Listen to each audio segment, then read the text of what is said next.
Sagittarius, hello, Amanda here. Welcome to Unseen Hands Healing. This is going to be your June shift reading. We are looking at the shape you're shifting out of this month, the shape you're shifting into, and what that shape shift looks and feels like for you. So before we get into your cards, as I was meditating on your energy, asking for an image that might be helpful for you this month, I heard Joyride. Like, okay, Sag, we're going on a joyride. Nice. And then I saw a mechanical bull. And you gripping onto the back of this mechanical bull. And as it tries to throw you off time and time again, it spins you around, it bucks, it's like this rebellious spirit. So either you are embodying a rebellious spirit and kind of enjoying this rebellious joyride, that's one thing. Or the second energy would be that you are not letting this thing throw you off. You know, like it's a bumpy ride and I'm here for the long haul. I'm sticking with it. Good luck trying to throw me off. Give me the best you got. So I'm feeling a little bit of both energies. Interesting, Sag. Let's go to the Spolia Tarot. And we're gonna start by asking, what is the shape that Sagittarius is shifting out of in the month of June? What is Sag shifting out of in the month of June? Oh, I just realized before we even pull cards, I heard Joyride. And a couple months ago when I did the global pandemic reading, you can go back and check that out if you don't know what I'm talking about. The card that came through as your guide through the pandemic is the Chariot. And I was specifically drawn to the bloom at the heart center and how interesting that is that you just got Joyride and there's this like joy bursting and beginning to flower from the heart. And the Chariot is the vehicle, the ride. Here's your ride, you know? Joyride, interesting. Okay. Okay, what is the shape Sag is shifting out of in the month of June?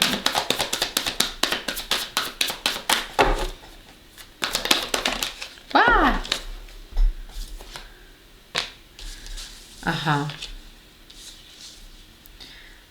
Okay. We got the Priestess and the Two of Cups. So deep in the mystery, this Priestess has been coming out for a lot of folks. I'm wondering if we're all in this kind of time where there's just so much unknown, you know, because of the pandemic, because of the energy in the skies, frankly. So much is a mystery right now, and it can be difficult to lean into that energy. This is deep. This is a deep situation. The Priestess energy, it feels a bit heavy. I'm really leaning into the mystery aspect of it. The Two of Cups talks about some sort of being in relationship with something, someone. We'll look into it deeper. But I'm being drawn to the mask on this one person, further revealing that this person perhaps is a bit of a mystery to you, or there's something not totally revealed about a connection that you're feeling. It could be with yourself, okay? So put a pin in it. Let's see what else is coming out, Sag. What is the shape Sag is shifting into in June? The Knight of Swords just wanted to show its face, which feels like that full speed ahead energy, that joyride energy, that let's go. I'm being on this mechanical bull. I don't care how fast it goes. I'm on it. Something like that. What's the energy Sag is shifting into? Interesting too, because that Knight of Swords was slicing through an image of something that was showing a tornado, but slicing through something to reveal the gold underneath, which is feeling to me like slicing through the mask to reveal the gold underneath. Look, this person looks like they're sitting on a pile of gold and there's gold cups. Holding a gold cup. Okay, let's bring out that Knight of Swords. Perhaps that character needs to come into play here somehow in the reading. Yeah, this is what I'm looking at. See that? That wild energy that I was feeling in the beginning, just slicing through what looks like a disaster.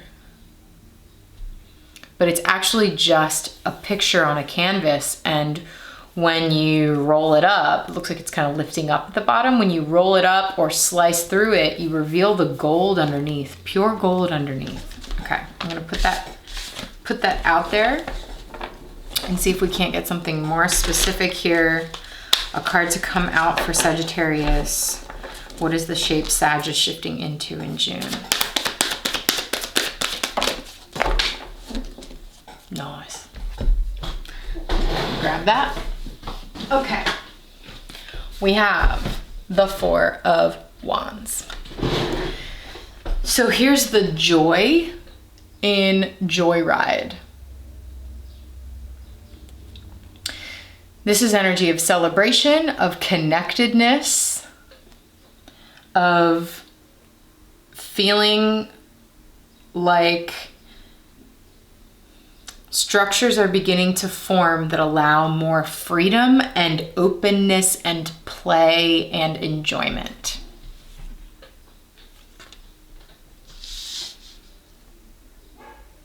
Because yeah, there's, and I still feel this maybe connection or relationship or something that feels like heavy with the Priestess energy and like a bit of a mystery. Like one second it's black, the next second it's white. It's like there's a lot of Gemini kind of, and eclipse energy for that matter. We're in eclipse season, I'm gonna get to that.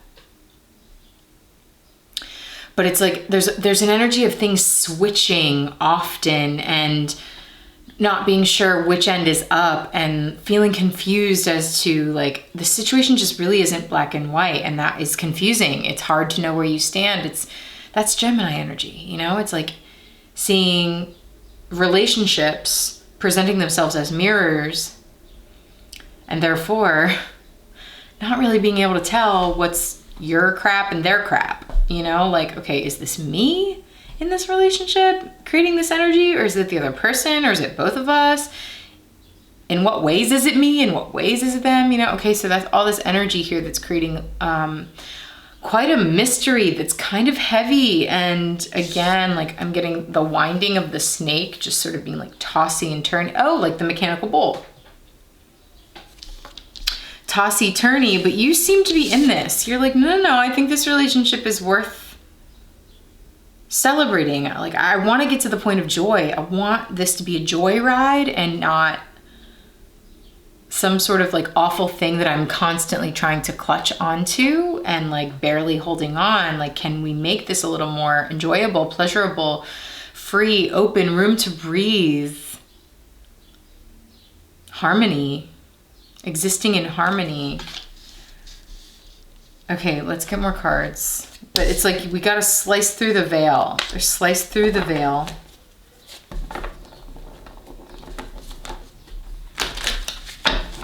Maybe you're really mad about this. Are you mad?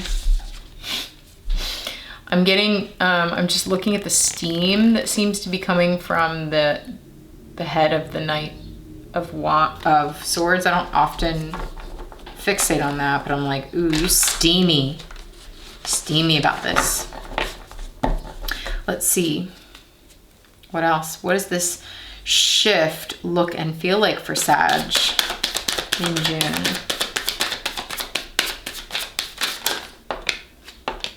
Yeah, you're trying to slice through confusion. Got it. Okay. It's very specific here, what I'm feeling. There's some sort of a conflict in relationship, conflict and emotional confusion in a connection that you are experiencing, some sort of intimate connection. Again, could be with yourself, but I'm feeling it as a connection with someone else. And it's really a mystery to you. And that's frustrating and heavy and confusing it seems like one minute the person's this way and the next minute they're another way, and one minute your way and the next way you're another way, and it's really difficult to navigate. You are wanting to, and perhaps it's got you quite steamed up. And maybe you're feeling really passionately about this sometime in June. Like maybe you suddenly get this impulse of like, you know what? Let's cut the BS. The Seven of Cups is talking to me of like a swirl of emotional confusion. Even the background of the Seven of Cups looks like the background of the Knight of Swords. It looks like that like dark tornado cloud. It's like this is revealing what is in this tornado. And it's a veil. I think it's a veil. It's this like sheen or veil or like some energy that's like painted over the situation, and you're trying to get clarity. You're trying to slice through this emotional mess of confusion and like illusion, maybe fog. There's been a lot of Neptune energy, you know, Neptune and Venus and Mercury all doing a real confusing, frustrating, potentially frustrating dance. The end of May, leading into June, you know? So there's this like need to cut through that mess. Like, come on. Come on, because I think what you want is to find union and a structure that will help provide, that will help y'all come back together. I think you're like, okay, can we cut the emotional confusion and come back together? The lion lying down with the lamb, represented as the strength energy, this Leo energy here, like, hey, can we come back can we find some harmony and some balance here? Can we meet the beast, the beastiness that's coming out in us with a little more like loving compassion? Can we meet in the middle? It's like with the Four of Wands, maybe you're trying to open a door here. Let some fresh air into the situation, clear the air in a situation. And I think you're willing to compromise here. Maybe there's like a lot of anger, a lot of emotions, a lot of frustration, and trying to cut through all of that swirling emotion. Once you get the clarity on the other side of that, it's like you're able to access this energy of compassion and loving kindness, this energy of mutual understanding, or at least you're trying to bring that into the situation, like mutual understanding, a little more openness, a little more wiggle room so that things aren't so tight, you know? It's like, this is funny. I've never gotten this before, but I'm getting the energy of y'all are crowding each other. See that? See how close? I've never noticed how actually close these two are in proximity with one another in the Two of Cups. Maybe there's just a little, it's like, maybe we need a little distance so we can see each other better, because when we're that close, the energies get all like this. They get all commingled in a way that's confusing, and that creates emotional confusion. And really what we need is to get some perspective, maybe some distance, and cut so that we can cut through that and reunite with a little more spaciousness, a little more allowing the other person to be more free, to be who they are. I'm thinking of the Leo energy that like needs to express itself freely and fully. So it's like, okay, we both have this confusion about this relationship. How can we create a structure that allows each other to be fully who they are without this intense emotional mashup and confusion? And it's like, I'm even seeing that these two are very different beings, but actually when they're together, they are strong. How can you allow the differences in energies to work for you in this relationship and help make you stronger maybe? Can it turn into a strength? I think the way that it would be to trade any kind of rigid structure for a structure that's a bit more open and free flowing. And everybody it'll turn that mechanical bull ride into a joyride, potentially. Okay, Sag. Let's move on to some eclipse energy here. We're entering eclipse season here in the month of June. I'm going to use the Next World Tarot to draw a card for the eclipse for you, so I'll just shuffle and chat at the same time. The first eclipse is a lunar eclipse in Sagittarius. This is a full moon in Sag, okay? I use Sabian symbols as part of my work. For those of you who follow me on Patreon, I post weekly about the energies of the moon, and I use Sabian symbols to talk about that. Sabian symbols were channeled by a medium, Elsie Wheeler, in the 20s. They're an image for each degree of the zodiac. And so there is a full moon eclipse in your sign, Sag, at the beginning of June. And the symbol, the Sabian symbol for that degree, is a seagull watching a ship. The reason I bring this up is because, interestingly, the following eclipse, the new moon eclipse, solar eclipse at the end of the month, is in Cancer, and the degree of that, the Sabian for that degree, is another ship, but this time the ship is lowering a flag, an old flag, and raising a new flag. So it's like the seagulls watching the ship and waiting to see what it's going to do, and then by the end of the month, it lowers the old flag and raises the new. So there's this energy of watching and waiting to see what's going to happen, and then a paradigm shift. A shift in philosophy, a shift in leadership, a shift in how we are embodying our ideals that steer our ship, that drive us forward. So Sag, let's see what that's about for you. Pulling a card here for Sagittarius, asking what is the message of these eclipses in June for Sagittarius.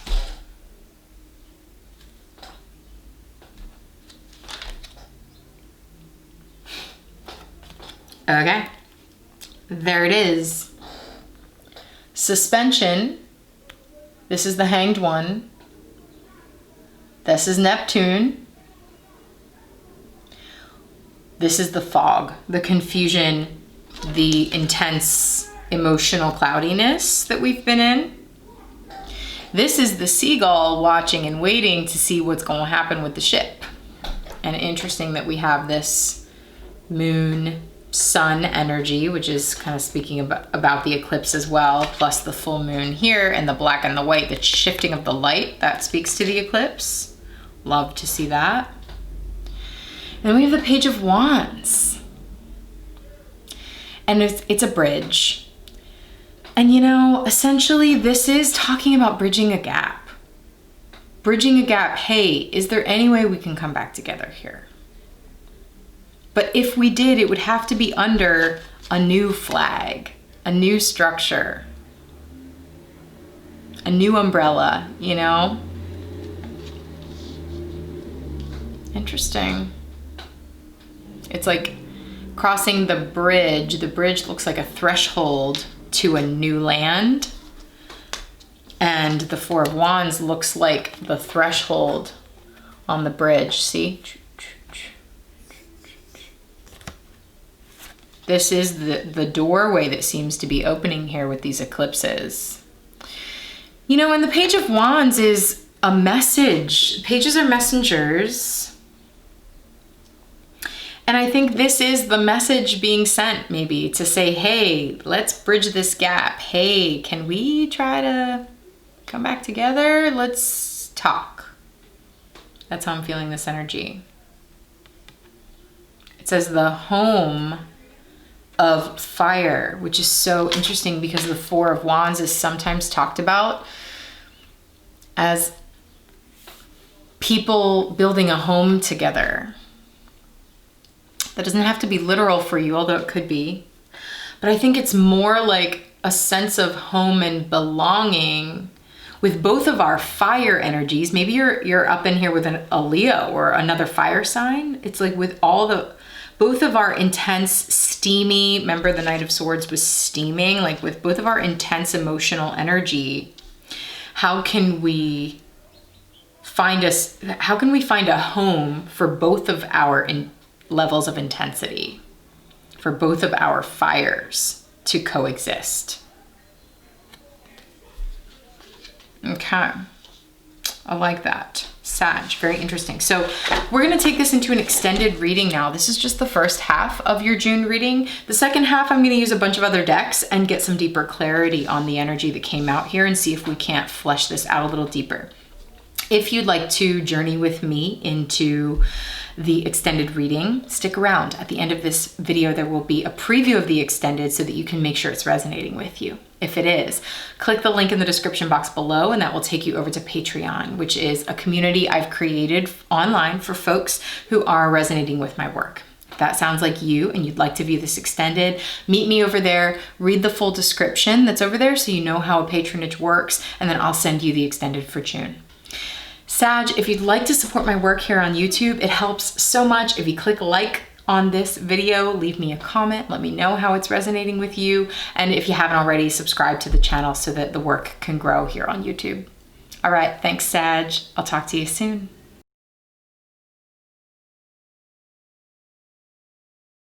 Melting coldness, melting emotional coldness.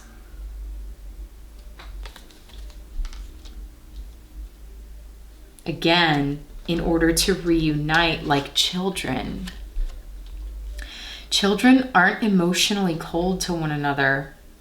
Adults do that, you know? Like adults ice each other out. And I'm not talking about when kids start to approaching puberty, they start acting out in all kinds of ways. But like young kids like this, it's like there's a beautiful level of acceptance and like always striving to have fun and play together and feel joy together.